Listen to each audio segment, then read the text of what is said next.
ನನಗೂ ತುಂಬ ದಿನದಿಂದ ಗೋವಾಗೆ ಹೋಗ್ಬೇಕು ಅಂತ ಆಸೆ ಇತ್ತು. ಬಟ್ ಫ್ರೆಂಡ್ಸ್ನೆಲ್ಲ ಕೇಳಿದೆ, ಪ್ಲ್ಯಾನ್ ಮಾಡಿದ್ವಿ. ಪ್ಲ್ಯಾನ್ ಎಲ್ಲ ಮಾಡಿ ಕ್ಯಾನ್ಸಲ್ ಆಯಿತು. ಅಂತೂ ಇಂತೂ ದೇವರು ಕೊನೆಗೆ ಕಂಡುಬಿಟ್ಟ ಅಂದ್ಕೊಂಡು ಕಂಪ್ನಿ ಕಡೆಯಿಂದ ಮೀಟಿಂಗ್ ಇದೆ ಗೋವಾದಲ್ಲಿ 3 ದಿನ ಅಂತ ಮೇಲ್ ಹಾಕಿದ್ರು. ಸೊ ನನಗೂ ಖುಷಿ ಆಯಿತು, ಗೋವಾಗೆ ಹೋಗ್ತಾ ಇದ್ದೀನಲ್ಲ ಕೊನೆಗೆ ಅಂದ್ಕೊಂಡು. ಗೋವಾಲಾಗಿ ಸಖತ್ ಎಂಜಾಯ್ ಮಾಡಿಕೊಂಡು ಸನ್ಸೆಟ್ ನೋಡ್ಕೊಂಡು ಬಂದ್ವಿ. 3 ದಿನ ಏನೇನು ಎಂಜಾಯ್ ಮಾಡಿದ್ವಿ, ಏನೇನು ಮಾಡಿದ್ವಿ ಅಂತ ನಿಮಗೂ ಹೇಳ್ತೀನಿ, ಬನ್ನಿ ಹೋಗೋಣ. ನಮಸ್ಕಾರ ಕನ್ನಡಿಗರೇ, ಹೇಗಿದ್ದೀರೆಲ್ಲರೂ? ನಾನಂತೂ ಸಖತ್ತಾಗಿದ್ದೀನಿ, ನೀವು ಸಖತ್ತಾಗಿದ್ದೀರಾ ಅಂತ ಅಂದ್ಕೊಂಡಿದ್ದೀನಿ. ನನ್ನ ಫ್ಲೈಟ್ ಇದ್ದಿದ್ದು ಗೋವಾಗೆ ಬೆಂಗಳೂರಿಂದ 6:30ಗೆ. 5 o'clock ಅಲ್ಲಿ ಇರಬೇಕಿತ್ತು. ಸೊ ನಾನು 2 ಗಂಟೆಗೆ ಎದ್ದು ರೆಡಿಯಾಗಿ ನನ್ನ ತಮ್ಮಂದೇ ಕಾರ್ ಇತ್ತು, ಅವನ ಹತ್ರ ಡ್ರಾಪ್ ತೊಗೊಂಡು ಏರ್ಪೋರ್ಟ್ಗೆ ಹೋದೆ. ಏರ್ಪೋರ್ಟಲ್ಲಿ 5 ಗಂಟೆಗೆ ಫುಲ್ಲು ರಶ್ಶು. ಆದರೂ ಹಂಗೋ ಬೇಗ ಏರ್ಪೋರ್ಟ್ಗೆ ಹೋಗಿ ಸೇರಿ ನಂದು ಬೋರ್ಡಿಂಗ್ ಪಾಸ್ ತೊಗೊಂಡೆ. ನಮ್ಮ ಫ್ಲೈಟ್ಗೆ ಆಲ್ರೆಡಿ ಟೈಮ್ ಆಗಿತ್ತು, ಇನ್ನು ಹಾಫ್ ಆನ್ ಅವರ್ ಏನೋ ಇತ್ತು. ಸೊ ಬೋರ್ಡಿಂಗ್ ಪಾಸ್ ತೊಗೊಂಡು ಅಲ್ಲಿಂದ ನಮ್ಮ ಫ್ಲೈಟ್ಗೆ ಹೋಗೋಕ್ಕೆ ಬಸ್ಸಿಂದ ನಮ್ಮ ಫ್ಲೈಟ್ಗೆ ಹೋಗ್ಬೇಕಾಯ್ತು. ಸೊ ಅಲ್ಲೇ ಹಂಗೆ ಅಕ್ಕಪಕ್ಕ ಇದ್ದಿದ್ದು ಫ್ಲೈಟ್ ನೋಡಿಕೊಂಡು ಟಾಟಾ ಬಾಯ್ ಹೇಳ್ಕೊಂಡು ನಮ್ಮ ಫ್ಲೈಟ್ ಹತ್ರ ಹೊರಟ್ವಿ. ಎಲ್ಲೋ ಒಂದೊಂದು ಫ್ಲೈಟ್ ನೋಡ್ತಾ ಇದ್ದವನಿಗೆ ಒಂದೇ ಸಲ ಅಷ್ಟು ಫ್ಲೈಟ್ ನೋಡೋ ಥರ ಖುಷಿ ಆಯಿತು. ಎಲ್ರಿಗೂ ಖುಷಿ ಆಗೇ ಆಗುತ್ತೆ. 1-2 ಫ್ಲೈಟ್ ನೋಡೋರಿಗೆ 100 ಫ್ಲೈಟ್ ನೋಡಿದ್ರೆ ಖುಷಿ ಆಗದೆ ಇರುತ್ತೆ. ನೀವೇ ಹೇಳಿ, ನೀವು ಯಾವುದಾದ್ರೂ ಈ ಥರ ಅನಿಸಿದರೆ ಕಮೆಂಟ್ ಮಾಡಿ. ನಮ್ಮ ಫ್ಲೈಟ್ ಇದ್ದಿದ್ದು ಇಂಡಿಗೋ. ಹಂಗೆ ಫ್ಲೈಟ್ ಹತ್ತುವಾಗ ಸುತ್ತ ಎಷ್ಟು ಫ್ಲೈಟ್ ಇದೆ ಅಂತ ನೋಡ್ಕೊಂಡು ಹಂಗೆ ಮನಸ್ಸಲ್ಲೇ ಖುಷಿ ಪಟ್ಕೊಂಡು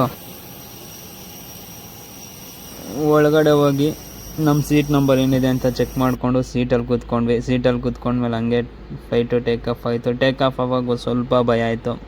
ಸ್ಟಾರ್ಟಿಂಗ್ ಏನಲ್ಲ, 3-4 ಸಲ ಹೋಗಿದ್ದೀನಿ, ಆದರೂ ಸ್ವಲ್ಪ ಭಯ ಇರುತ್ತೆ. ಏನೋ ಆಗದೆ ಇರಲಿ, ಖುಷಿಯಾಗಿ ಹೋಗಿ ಇಳಿಯೋಣ, ಲ್ಯಾಂಡ್ ಆಗೋಣ ಅಂದ್ಕೊಂಡು ಮನಸ್ಸಲ್ಲೇ ಖುಷಿ ಪಡ್ಕೊಂಡು ನಮ್ಮ ಬೆಂಗಳೂರನ್ನ ಬಿಟ್ಟು ಗೋವಾಗೆ ಹೋಗ್ತಾ ಇದ್ವಿ. ಗೋವಾಗೆ ಹೋಗ್ತಾ ಹಂಗೆ ಅಂದ್ಕೊಂಡೆ ಏನೇನು ಎಂಜಾಯ್ ಮಾಡ್ಬೋದು ಅಂತ ಮನಸ್ಸಲ್ಲೇ ಖುಷಿ ಪಡ್ಕೊಂಡು ಹೋಗ್ತಾ ಇದ್ವಿ.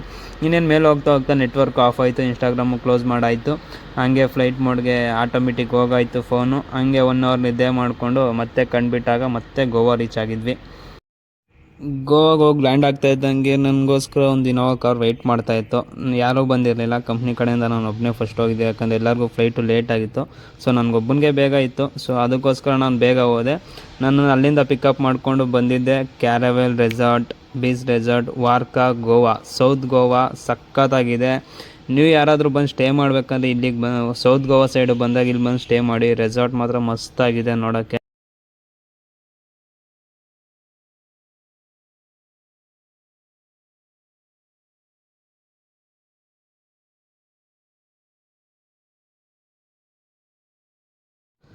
ಒಳಗಡೆ ಬಂದು ಎಂಟ್ರಿ ಆಗ್ತಾ ಇದ್ದಂಗೆ ಮಸ್ತಾಗಿದೆ ನೋಡೋಕೆ ಮಾತ್ರ.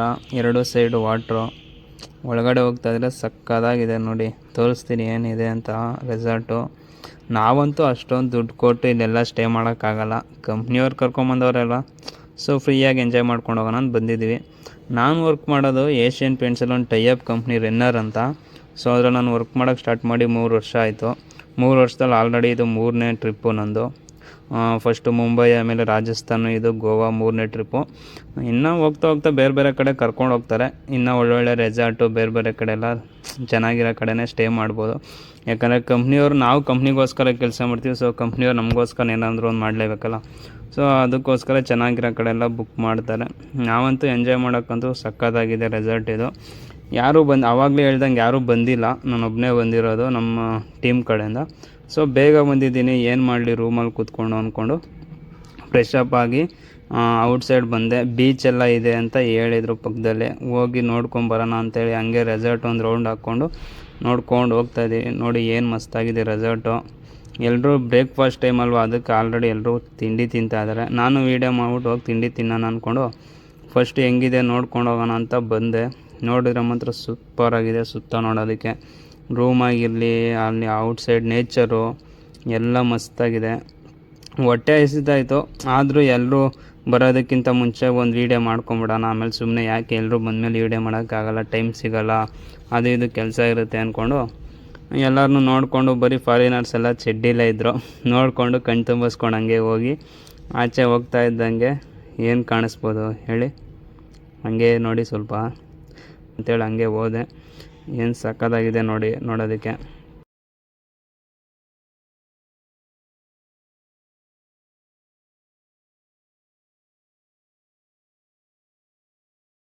ಒಂದು ಸಲ ನೋಡ್ಕೊಂಡು ಹೋಗ್ತಾ ಇದ್ದೀನಿ ನೋಡಿ, ಏನು ಸಕ್ಕತ್ತಾಗಿದೆ ನೋಡೋದಕ್ಕೆ. ಸುತ್ತ ಸ್ವಿಮ್ಮಿಂಗ್ ಪೂಲು, ಮಧ್ಯದಲ್ಲಿ ಒಂದು ಚಿಕ್ಕ ಬಾರ್ ಆಗಿದೆ ನೋಡೋದಕ್ಕೆ. ನೀವು ಯಾರಾದರೂ ಈ ಕಡೆ ಸೈಡಿಗೆ ಬಂದರೆ ಇಲ್ಲೇ ಸ್ಟೇ ಮಾಡ್ಬೋದು, ಬಟ್ ಕಾಸ್ಟ್ಲಿ ಇದೆ. ಒಂದು ನೈಟ್ ಸ್ಟೇ ಮಾಡಿದರೆ ವಿತ್ ಅವ್ರದ್ದೇ ಫುಡ್ಡು ಎಲ್ಲ ಸೇರಿ 15,000 ಆಗುತ್ತೆ. ಒಂದು ರೂಮ್, ಇಬ್ಬರಿಂದ ಒಂದು ರೂಮ್ ಕೊಡ್ತಾರೆ, ಫುಡ್ಡು ಅನ್ಲಿಮಿಟೆಡ್ ಫುಡ್ ಇರುತ್ತೆ. ಸ್ಟೇ ಮಾಡೋದಕ್ಕೆ 10,000 ರಿಂದ 15,000 ರೂಪಾಯಿ ರೂಮ್ ಚಾರ್ಜ್ ತೊಗೊತಾರೆ. ನೋಡೋದಕ್ಕೆ ಮಾತ್ರ ಸೂಪರಾಗಿದೆ. ಹಿಂಗೆ ಸ್ಟ್ರೈಟು ನಡ್ಕೊಂಡು ಹೋದರೆ ಏನು ಕಾಣಿಸ್ಬೋದು ಯೋಚನೆ ಮಾಡಿ, ಬೀಚ್ ಇದೆ. ಅದಕ್ಕೆ ನಾನು ನೋಡ್ಕೊಂಬರೋಣ ಅಂತ ಹೋಗ್ತಾ ಇದ್ದೀನಿ. ನೋಡಿ ಏನು ಸಕ್ಕತ್ತಾಗಿದೆ ವ್ಯೂ ಮಾತ್ರ ನೋಡೋದಕ್ಕೆ. ಬೀಚ್ ಹಂಗೆ ಬೀಚ್ ನೋಡಿಕೊಂಡು ಅಲ್ಲಿರೋ ಒಬ್ಬರು ಇಬ್ಬರನ್ನ ಜನ ನೋಡಿಕೊಂಡು ನಾನು ಸ್ವಲ್ಪ ಹೊತ್ತು ಅಲ್ಲೇ ಕೂತ್ಕೊಂಡಿದ್ದು ಆ ಅಲೆಗಳ ಶಬ್ದ ಕೇಳಿಸ್ಕೊಂಡು ಬಂದೆ. ಅಷ್ಟರಲ್ಲಿ ನಮ್ಮವರು ಬಂದಮೇಲೆ ಎಲ್ಲರೂ ರೆಡಿಯಾಗಿ ಫ್ರೆಶಪ್ ಆಗಿ ಚೆಕ್ಔಟ್ ಆಗಿ ಎಲ್ಲ ಆದಮೇಲೆ ಸನ್ಸೆಟ್ ನೋಡ್ಕೊಂಬರೋಣ ಅಂತ ಹೋಗ್ತಾ ಇದ್ವಿ. ಅಲ್ಲಿಂದ ಒಂದು 10 ಕಿಲೋಮೀಟ್ರ್ ದೂರದಲ್ಲಿ ಸನ್ಸೆಟ್ ಆಗುತ್ತೆ, ಸಕ್ಕತ್ತಾಗಿರುತ್ತೆ ಅಂತ ಹೇಳಿದ್ರು. ಸೊ ಅಲ್ಲಿಂದ ಎಲ್ಲರೂ ನಮ್ಮ ಜೊತೆಲಿ ಬಂದವ್ರು ಇನ್ನೊಂದು ಬಸ್ ಮುಂದೆ ಹೋಗ್ತದೆ. ಸೊ ನಾವು ಹಿಂದೆ ಹೋಗ್ತಾಯಿದ್ವಿ. ನೋಡ್ಕೊಂಬರೋಣ ಅಂತ ಎಲ್ಲರೂ ಮಾತಾಡಿಕೊಂಡು ಖುಷಿಯಿಂದ ಎಲ್ಲರೂ ಹೋಗ್ತಾಯಿದ್ವಿ. ಬನ್ನಿ ಸನ್ಸೆಟ್ ನೋಡೋದ್ರ ಜೊತೆಗೆ ನಿಮಗೂ ತೋರಿಸ್ತೀನಿ.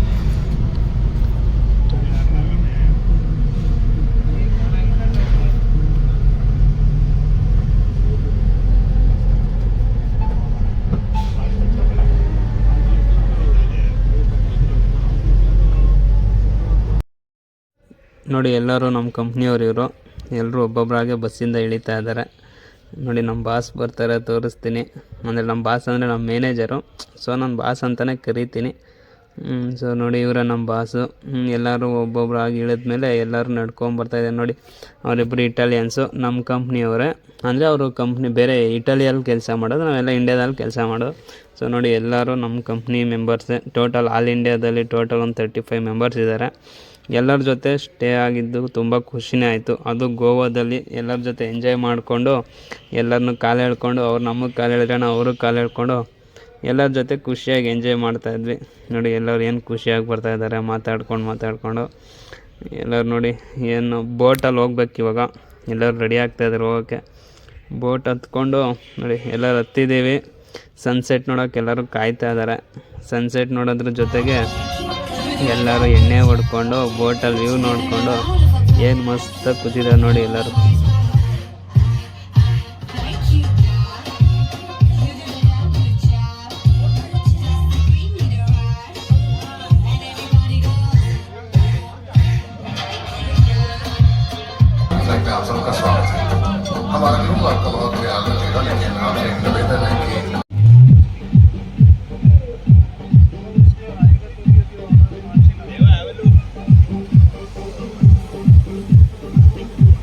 ಸನ್ಸೆಟ್ ನೋಡೋಣ ಅಂತ ಅಲ್ಲಿಂದ 1.5 ಅವರ್ ಜರ್ನಿ ಮಾಡ್ಕೊಂಬಂದ್ರೆ ಅಲ್ಲಿ ಸನ್ಸೆಟ್ ನೋಡೋಕ್ಕಾಗಿಲ್ಲ. ಯಾಕಂದರೆ ಎಲ್ಲ ಮೋಡ ಮುಚ್ಕೊಂಡು ಸನ್ಸೆಟ್ ಕಾಣಿಸಿಲ್ಲ.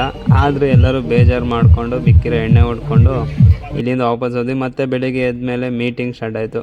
ಮೀಟಿಂಗ್ ಮುಗಿಸ್ಕೊಂಡು ಏನೇನು ಹೇಳ್ತಾರೆಲ್ಲ ಕೇಳಿಸ್ಕೊಂಡು ಮತ್ತು ಮೀಟಿಂಗ್ ಜೊತೆಗೆ ಒಂದೆರಡು ಆಟ ಆಡಿಕೊಂಡು ಗೇಮ್ ಆಡಿಸಿದ್ರು.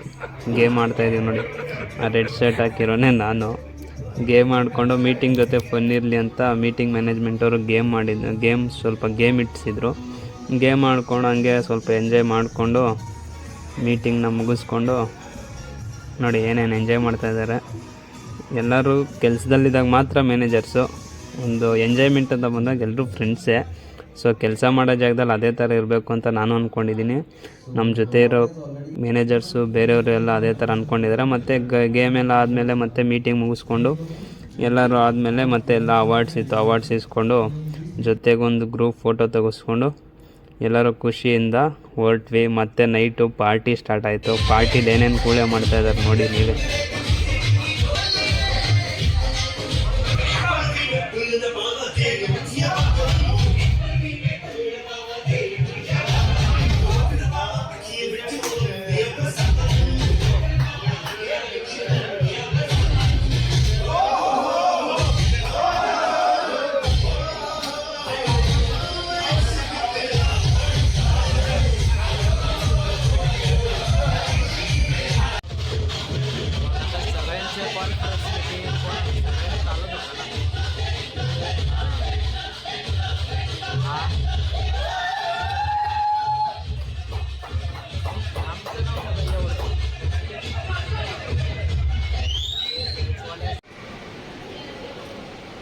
ರೆಸಾರ್ಟಲ್ಲಿ ಅವ್ರ ಟಿ ವಿನಲ್ಲಿ ಹಳೇ ವೀಡಿಯೋಸ್ ಹಾಕಿದ್ರು, ಅಂದರೆ ಅವ್ರು ರೆಸಾರ್ಟಲ್ಲಿ ಆಗಿರೋ ಹಳೇ ಫಂಕ್ಷನ್ ವೀಡಿಯೋಸ್ ಎಲ್ಲ ಹಾಕಿದ್ರು. ಹಂಗೆ ಒಂದು 2 ನಿಮಿಷ ನೋಡ್ಕೊಂಡು ನಿಂತಿದ್ದೆ.